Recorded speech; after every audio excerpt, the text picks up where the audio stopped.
Jusqu'à 23h, City Light.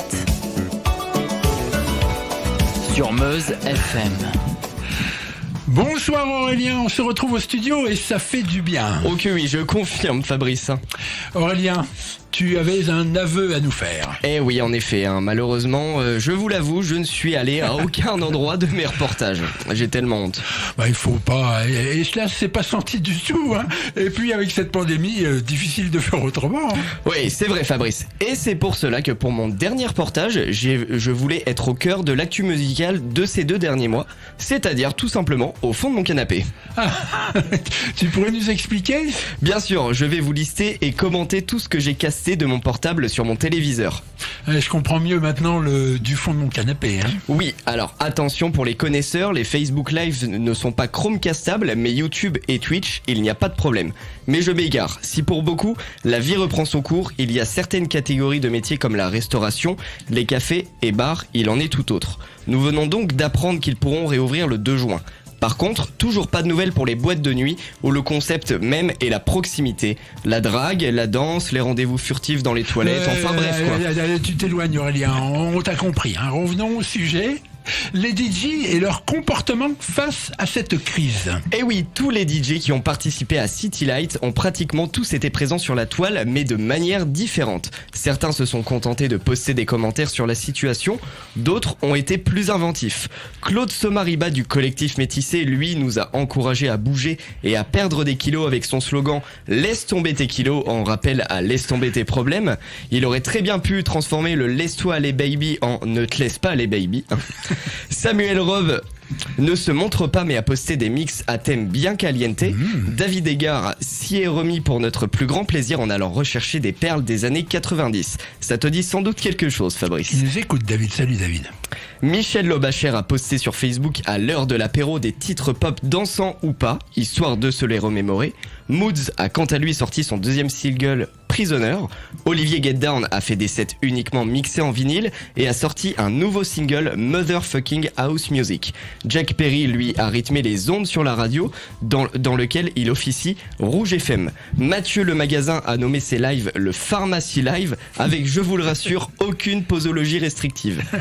DJ Kenzo, dont le Break the Rules a atteint la 3e place du classement Music Box Live, a posté des remixes de différents titres.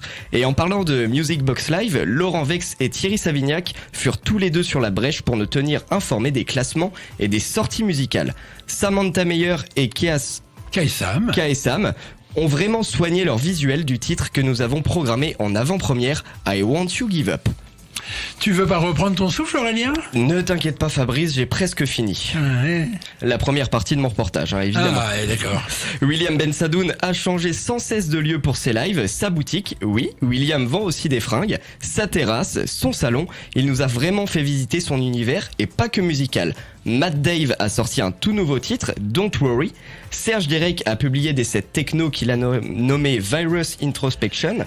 DJ Antoine et son fils Sébastien Conrad ont mixé du même lieu une superbe pièce de leur maison. Et enfin, Bob Sinclair a tenu plus de 54 lives en variant non seulement les musiques, mais aussi ses tenues. Sa prestation gigantesque sur l'Arc de Triomphe qui devait avoir lieu au début de ce mois a été annulée, mais rien n'est facile à organiser en France et visiblement repoussé au calendrier grec. Ouais, amusant pour un monument romain. Et oui, et passons maintenant aux autres choses qui ont attiré mon attention pendant ces 2 mois. Tout d'abord, David Guetta et son set en plein cœur de Miami où trônent de magnifiques immeubles. Il est en face d'une piscine et les gens peuvent le voir de leur balcon. Il a mixé 2 heures et a quand même réussi à récolter 600 000 € pour lutter contre le coronavirus. DJ Fou, l'ex-membre du collectif Métissé, a dit de grandes messes musicales appelées le Toutou You Fou. Joachim Garraud a quant à lui squatté YouTube pour faire de grandes interviews de DJ. Ah, quelle idée innovante! Ah je confirme et je note quand même qu'il n'a pas interviewé David Guetta. Il le connaît trop bien sans doute. Oui, peut-être. Et enfin, on va finir avec mon coup de cœur, c'est DJ Benz qui a lancé un concept sur sa chaîne Twitch, le Confinium Club, une boîte de nuit totalement virtuelle avec un bar. Chacun pouvait acheter sa bouteille à son nom, évidemment servie servi avec les feux d'artifice que l'on retrouve en boîte de nuit. Nous avions également aussi des soirées à thème avec des noms qui devraient te faire rire, Fabrice. Allez, vas-y Aurélien, fais-moi rire. Oui, bah déjà on va commencer avec la soirée latino qu'ils ont appelée la Loco Configo, avec, attention, le nom du DJ Juan Pablo Rodriguez de la Vega de la Casa de Papel. Ensuite, la soirée kitsch, celle-là je l'aime beaucoup, baptisée la Chloro Kitsch avec DJ Raoul au platine, et d'autres soirées à thème aussi, donc en rapport avec les dates. Le 31 mars, soirée Halloween, le 24 avril, soirée Noël, et le 1er mai, soirée jour de l'an pour recommencer l'année 2020. Ah oui, en effet, beaucoup d'imagination. Hein. Et enfin Fabrice, je voulais finir là-dessus en évoquant le live caritatif de DJ Benz de 24 heures qui a eu lieu du 24 au 25 avril et qui a permis de récolter 13 000 € de dons pour la Croix-Rouge. Oui, c'était les 24 heures du confinement. Et exactement, Fabrice. City Lights jusqu'à 23h.